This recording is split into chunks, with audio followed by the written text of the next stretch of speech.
그때도 얘기했지만 배울 가치는 목적에 따라 달라집니다. 이 철학과 관련된 윤리학, 미학, 형이상학이 제공하는 아까의 가치들을 필요하다고 여긴다면 이 윤리학, 미학, 형이상학은 가치가 있을 수밖에 없어요. 배울 가치가. 만약 근데 이런 가치들이 필요하지 않다라고 여긴다면 배울 가치가 없겠죠. 그렇기 때문에 배울 가치가 있다라고만 말하는 거는 좀 잘못된 발언이다 이렇게 얘기를 했었던 거고요. 안녕하세요. 취미로 철학하는 남자입니다. 철학에 대해서 이제 간단하게 한번 해봤고요. 철학의 가치에 대해서도 이야기를 해볼게요. 철학의 가치를 논한다면은 그 영상에서도 이제 나왔었지만 기준에 따라서 가치가 갈린다.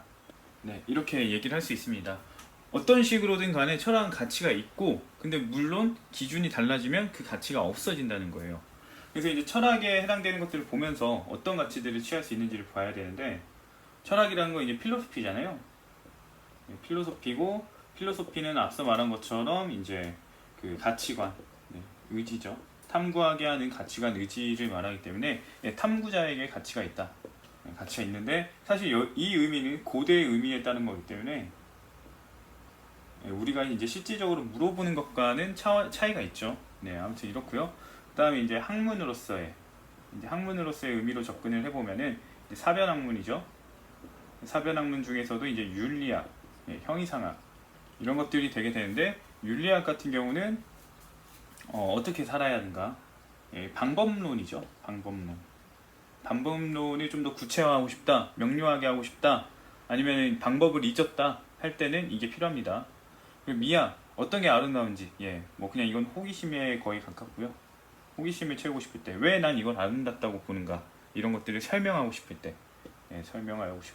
말을 잘하고 싶은 거죠. 설득하는 말을. 그럴 때 쓸 수가 있고요. 형이상학 같은 경우는 이제 인식에 대한 부분이죠.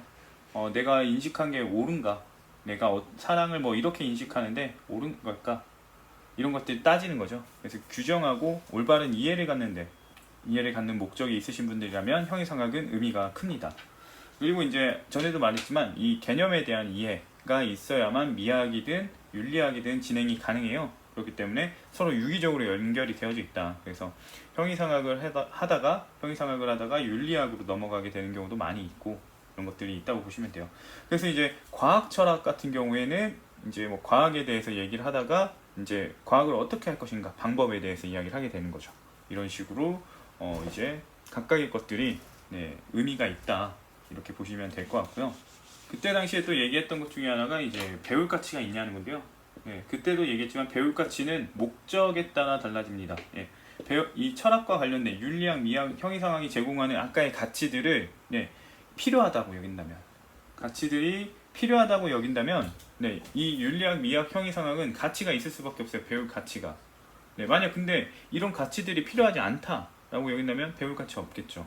그렇기 때문에 배울 가치가 있다라고만 말하는 거는 좀 잘못된 발언이다, 이렇게 얘기를 했었던 거고요. 이런 걸로 봤을 때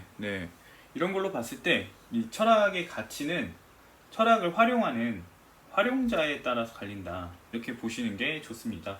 그렇다고 해서 뭐 철학이 돈을 벌어주냐, 뭘 벌어주냐, 사실 이 형이상학과 미학, 윤리학에 대한 거는요 심리학의 기본이 돼요. 그래서 이것들만 연구를 했을 때는 그렇게 돈이 안 될 수 있어요. 법학자들하고 약간 비슷한 건데요.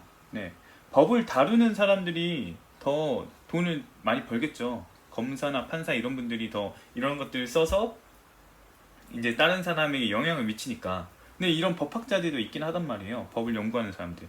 마찬가지예요.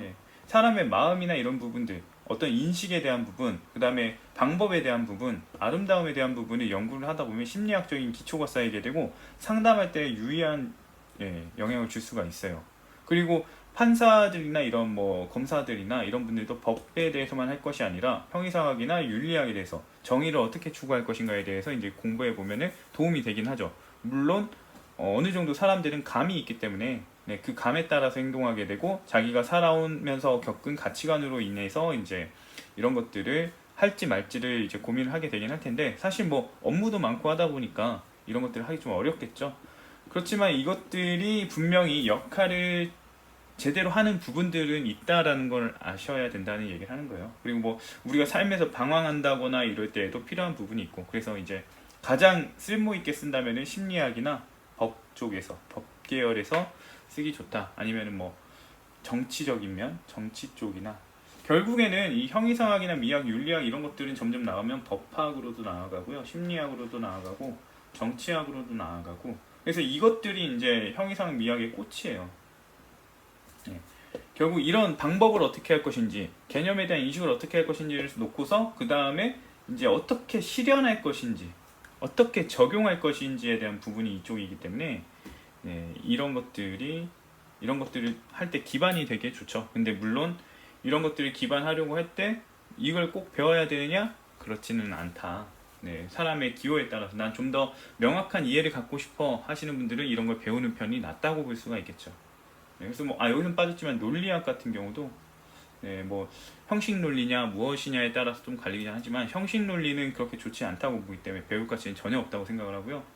논리학에서도 이제 현상학 기반으로 하는 논리학, 네, 이제 뭐 그 훗설은 순수 논리학 이런 식으로 얘기를 했던 것 같은데, 아무튼 이런 식으로 이제 가치가 있을 수 있다, 이렇게 보시면 될 것 같습니다.